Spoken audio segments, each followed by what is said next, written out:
En este video voy a discutir 8 razones en la Biblia por las cuales deberías congregarte y participar en una iglesia local. También voy a dar respuestas a 6 excusas que la gente frecuentemente da para no hacerlo.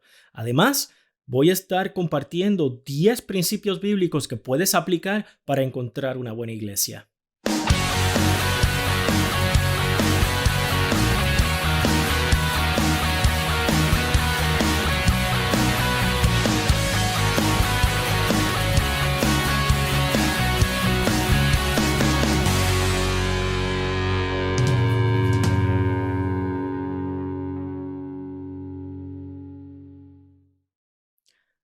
Yo soy Eliezer Rodríguez y les doy la bienvenida al canal del Pensador Bíblico, donde aprendemos a pensar y a vivir bíblicamente.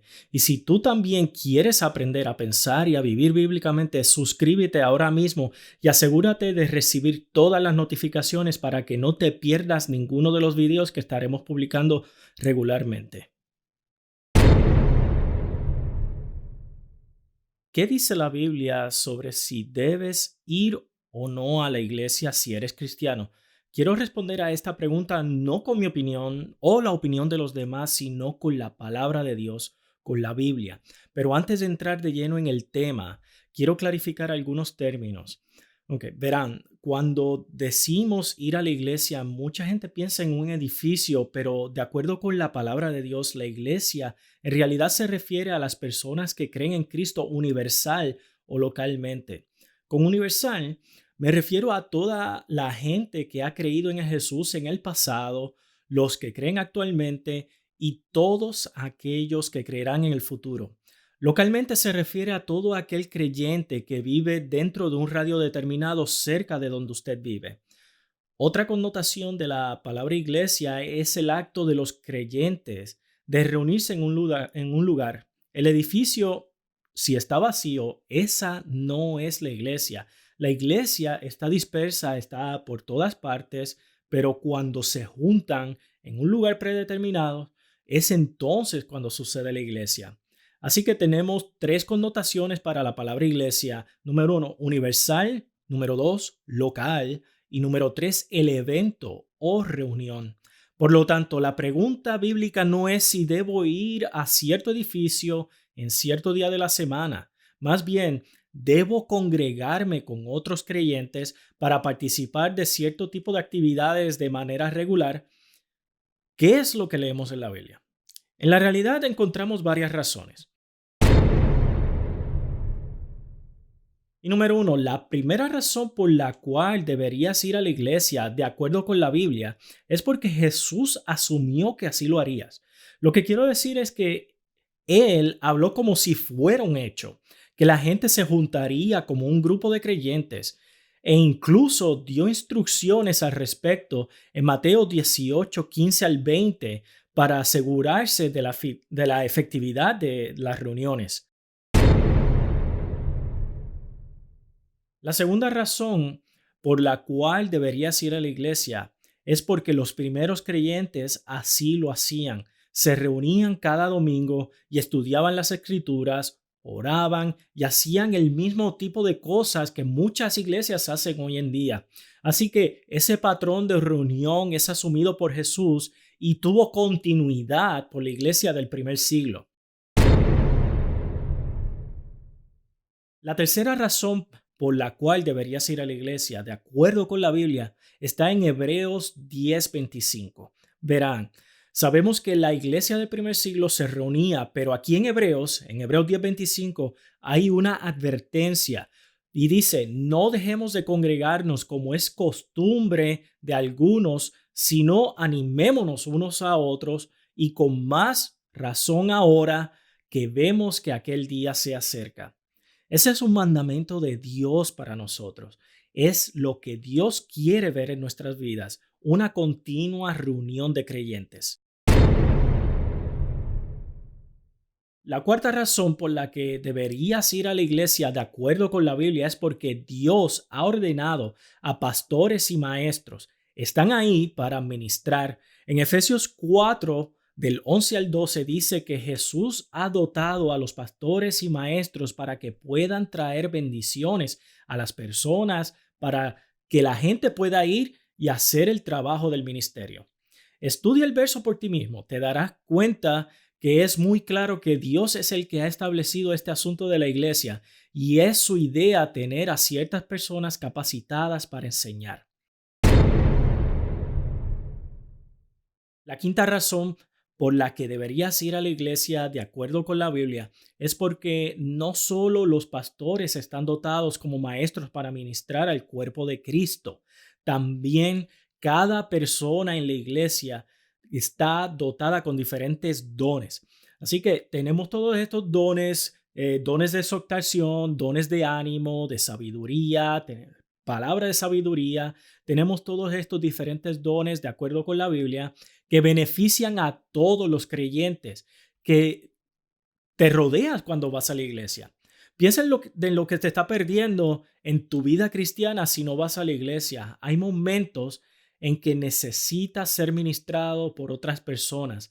Lamentablemente, no tienes todos los dones y ciertamente no puedes darte a ti mismo todo el alimento espiritual que necesitas.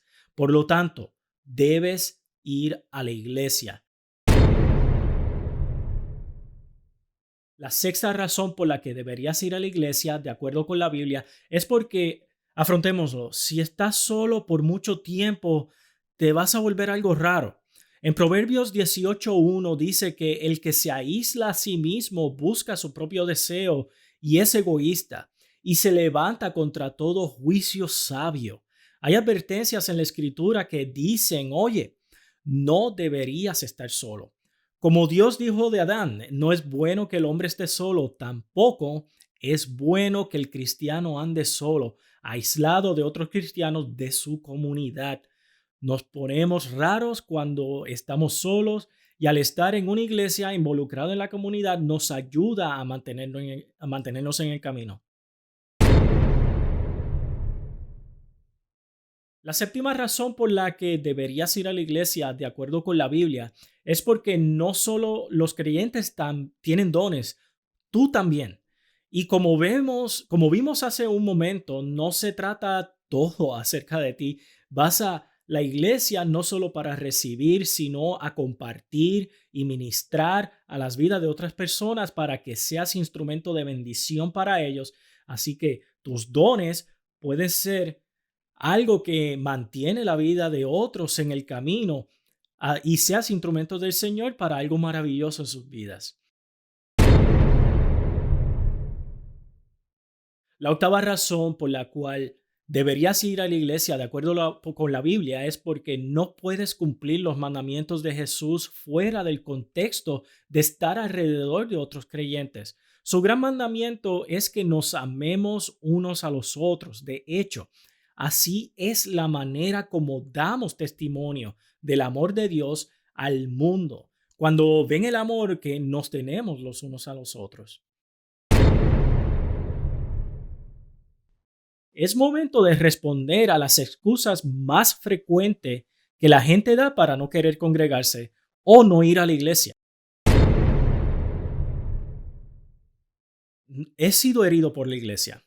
Y esa tiene que ser la excusa número uno. Y es difícil de lidiar con ella porque está llena de un historial de dolor genuino. Pero hay un problema en la forma en que se plantea. Has sido herido por la gente en la iglesia, pero no es como si todo el cuerpo de Jesucristo te haya de alguna forma apuñalado en la espalda. Cuando examinamos esto racionalmente, podemos reconocer que la excusa he sido herido por la iglesia se torna algo como un tipo de odio alimentado por rencor. Eh, Examinemos el siguiente ejemplo.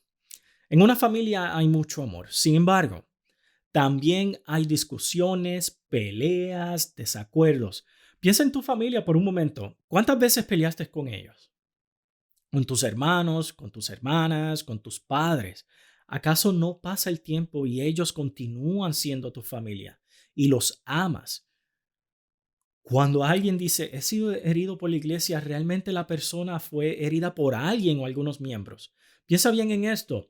La decepción que se siente es causada por uno o algunos miembros de una iglesia en particular y no por todo el cuerpo de Cristo.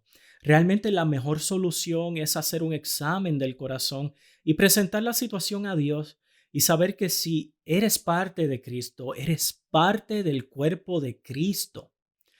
Si es posible, y para Dios no hay nada imposible, es necesaria la reconciliación. Si no, perdona y ama y busca una nueva iglesia donde puedas ser parte y congregarte y continuar creciendo. La segunda excusa que la gente da es estar demasiado ocupada. Y honestamente no hay mucho que decir aquí. Prioridades, mi gente. ¿Qué prioridad tiene Dios en tu vida? Para Dios, tú eres prioridad número uno. La tercera excusa, que es quizás la más legítima, como alguien que tiene incapacidades físicas o no hay iglesia a su alrededor o por alguna razón no puede salir de la casa. Esa es una excusa muy legítima y mi consejo para esa persona es tratar de atraer a los cristianos hacia ellos y si es posible empezar algo nuevo para que puedan reunirse frecuentemente con otros creyentes y hacer lo mejor que tengan al momento con los recursos que tengan disponibles. La cuarta razón que la gente suele decir es, tal vez puedo hacer las cosas de la iglesia por mi cuenta, en mi propia casa o tal vez con mi familia, o verlo por televisión o escuchar un podcast. No, eso no es lo que realmente se trata la iglesia. Están pensando en la iglesia como en los eventos que suceden los domingos, tal vez en vez de darte cuenta que es una reunión de creyentes y que si no pasa esto, no es iglesia. Dios tiene una plenitud de bendiciones para ti en la iglesia y que te perderías si haces estas cosas de esta manera privada en tu casa. Y cuando empiezan su propia iglesia en casa y se apartan de la iglesia local, se están autoordenando como pastor de su propia familia y su familia se convierte en su iglesia, y es decir, el diácono y la junta de ancianos para los asistentes de su iglesia, que es su familia. La quinta excusa que la gente da es, no creo en la religión organizada. Creo que realmente esta es la más chistosa de todas. Y por favor, pon atención a lo siguiente. ¿Qué cosa sería religión desorganizada? ¿Sería esa donde todos se reúnen y nadie supiera el día y la hora a la que se reúnen? Así que buena suerte. O quizás lanza una moneda y dices, oh, hoy te toca enseñar. Y por supuesto, busquen un verso al azar en la Biblia porque en preparar un estudio con tiempo, bueno, eso es demasiado organizado. La idea de no tener una religión organizada no funciona. De la misma manera que tampoco funciona un gobierno desorganizado. La sexta y última razón que la gente da para no ir a la iglesia es no puedo encontrar una buena iglesia. Bueno, tengo buenas noticias para ti porque a continuación vamos a discutir 10 principios bíblicos que puedes aplicar para elegir una iglesia a la que puedes asistir. A continuación, vamos a discutir 10 principios bíblicos que puedes aplicar para elegir a qué iglesia puedes asistir. Estos principios están formulados en forma de preguntas que puedes hacerle al liderazgo de la iglesia que estés evaluando. Pero antes, quiero compartir contigo cómo no elegir a una iglesia. Por favor, no elijas una iglesia basado en cómo te sentiste la primera vez que la visitaste. Y déjame explicar por qué es sabio nunca tomar decisiones que afectarán el resto de tu vida basado en sentimientos o emociones. En Jeremías 17:9 dice que el corazón es engañoso y perverso más que todas las cosas. ¿Quién puede decir que le conoce? Las emociones son monumentalmente no confiables. Si eres un adulto, trata de recordar tu tiempo de adolescencia. Puedes imaginarte si escogiéramos nuestra pareja de este modo. Imagínate si nos dejáramos llevar por las emociones que sentimos la primera vez que conocemos a esa persona especial. Y dices, oh, ella tiene que ser la indicada. O ese es el príncipe de mis sueños. ¿Cómo habría esto impactado tu vida si te hubieses casado con una persona usando tus emociones como criterio? Lo mismo sucede con la iglesia. Vas a hacer un compromiso a largo plazo con una iglesia, así que necesitas evaluarla, compararla, pensar y considerarla. Y sí, suena como mucho trabajo y lo es, pero lo vale, porque probablemente estarás en esta iglesia por mucho tiempo. Así que la primera cosa que debes preguntar es, ¿qué es lo que creen?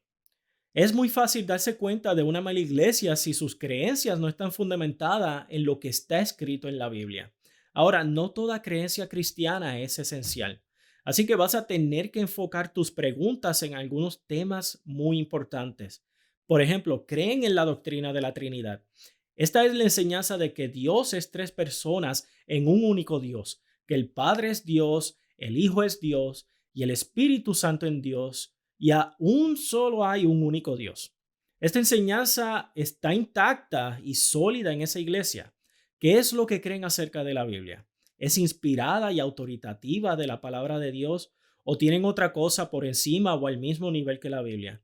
¿Está la tradición a la par con la Biblia como si de alguna manera fueran iguales? ¿Hay otras escrituras a la par con la Biblia como si tuvieran autoridad inspirada también? Si la respuesta es afirmativa a uno o a varios de los puntos expuestos anteriormente, sal de este lugar, no es una buena iglesia. ¿Qué es lo que creen acerca de la eternidad? ¿Creen que hay un verdadero cielo y un verdadero infierno? ¿Son estos los destinos eternos de la humanidad? También es muy importante saber qué es lo que creen sobre la salvación. Esto es cómo llegamos al cielo. ¿Es simplemente por la obra de Jesucristo o añaden otras cosas extrañas además de esto? Por ejemplo, ¿es solo por gracia o a través de la fe, aparte de obras? ¿O dicen que tienes que hacer una o varias cosas más, como bautizarse en esa iglesia particular, ir de puerta en puerta o hacer otro tipo de cosas raras para asegurar tu salvación? En cualquier caso, te recomiendo no ir a esa iglesia. Ahora, si la iglesia tiene creencias erróneas abiertamente, es fácil decidir no ir. Pero si encuentras una iglesia donde te da resistencia de parte de los líderes y están como siendo ocultos acerca de lo que creen y te contestan con retórica en vez de decirlo de manera directa en lo que creen y qué es lo que piensan, entonces te recomiendo que vayas a otro lugar porque usualmente la gente que no son abiertos sobre su teología tienen algo que esconder. Es fácil descubrir que la iglesia tiene falsa doctrina si estás dispuesto a ir directo al grano con los líderes y preguntarles acerca de lo que creen. La segunda pregunta que puedes hacer es, ¿cómo es la enseñanza? ¿Es bíblica? Este es el asunto más importante de la enseñanza. Está basada en la Biblia. Están explicando simple y claramente el texto de las escrituras. Cuando sales del servicio, sabes más de la Biblia que cuando entraste. Tienes mejor entendimiento de la Biblia que antes. Una cosa es decir que confías en la Biblia como tu autoridad, pero otra cosa es tratarla como tal en tus servicios dominicales y estudios bíblicos. De acuerdo con Primera de Pedro, en el capítulo 1 del 24 al 25, la palabra de Dios es nuestra fuente de crecimiento en nuestro caminar con Cristo. Así que si quieres crecer, vas a necesitar un buen maestro bíblico. En segunda de Timoteo en el capítulo 4, verso 2, a los pastores se les encomienda enseñar la palabra. Ahora, esta es la palabra, de donde se les dice a los pastores que el objetivo de la predicación se debe encontrar en estas páginas. Así que, ¿está el predicador enseñando lo que dice la Biblia? ¿O simplemente está enseñando de sus propias ideas? O quizás psicología moderna o cualquiera que sean los temas. Y todo esto es bueno, pero quiero conocer esto mejor. Lo demás es lo demás. Es por eso que a mí me gusta una iglesia que enseña la Biblia versículo por versículo, para estar seguro que estoy entendiendo el texto y no solo la opinión de alguien. El propósito de la enseñanza bíblica no es para hacernos sentir bien, es para que entendamos que la Biblia es para aplicarla en nuestras vidas y la hagamos. Algunas veces la Biblia traerá conocimiento de pecado en tu vida y va a causar que no te sientas bien. De hecho, esa es una de las señales de que el maestro está enseñando correctamente a través de la palabra y que no tiene miedo de confrontar los asuntos que enfrentamos muchas veces que ni siquiera queremos reconocer ni lidiar. Lo que quieres ver en la enseñanza que se hace de una manera amorosa, honesta, abierta, recta y justa. Así que una de las maneras que puedes probar la enseñanza de la iglesia que estás indagando es ver si el pastor evita temas controversiales, tales como la homosexualidad, adulterio o la fornicación, de los cuales este mundo tiende a ser menos estricto. ¿Se ha diluido la enseñanza o es bíblica? La última cosa cuando se está evaluando la enseñanza es si eres edificado o no basado en el estilo o nivel de educación o la forma de cómo se comunica el maestro. Y esto no es un asunto de si está bien o mal, es más bien un asunto de preferencia. Es el nivel de educación del maestro muy alto que no puedes entender una palabra de lo que dice. Es su forma de comunicarse tan difícil que no puedes llevarlo a tus propias palabras. ¿Es su estilo de enseñanza causa de distracción o de ayuda? Estas son el tipo de preguntas que necesitas hacer. Todos tenemos una tendencia a recibir con mayor facilidad de ciertos estilos de enseñanza, así que debes considerar esto.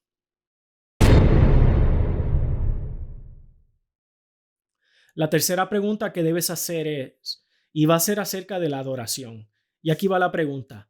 ¿Es Dios glorificado en la adoración?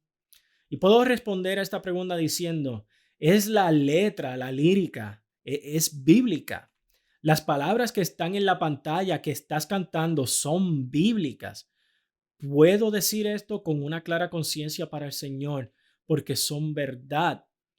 Esa adoración debe ser en verdad. Y también hay un verdadero espíritu de adoración.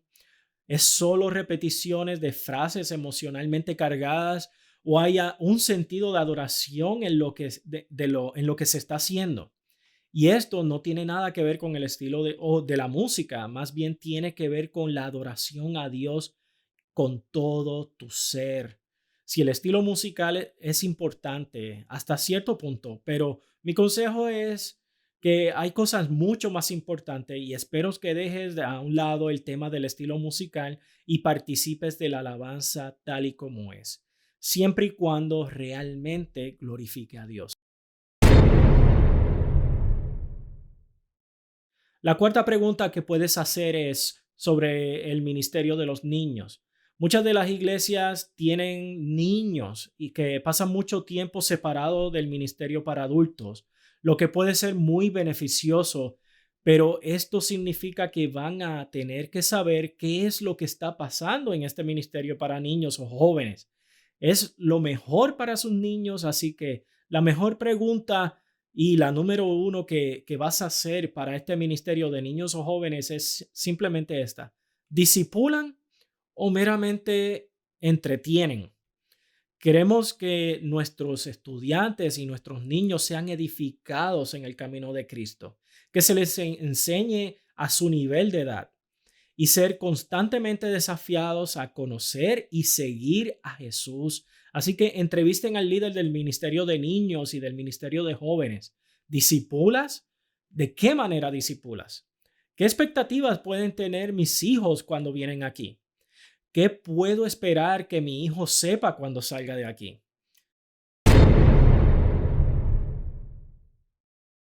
Número 5. Hablando de discipulado, ¿verdaderamente está la iglesia siguiendo los pasos de Jesús? Con esa pregunta debes ser muy cuidadoso, pero muy simple y humildemente trata de evaluar lo siguiente. ¿Hay gente aquí que realmente amen y sigan a Jesús?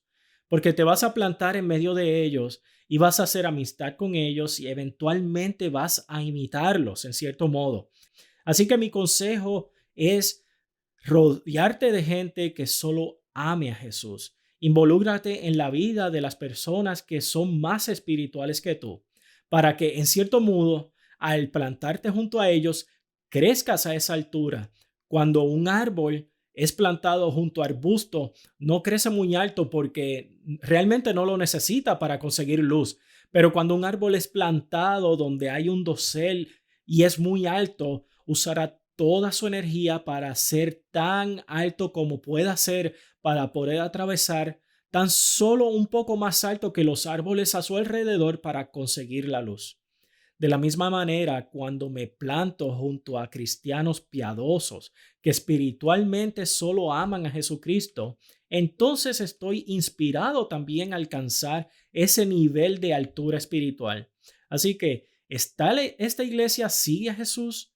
Es más que solo doctrina.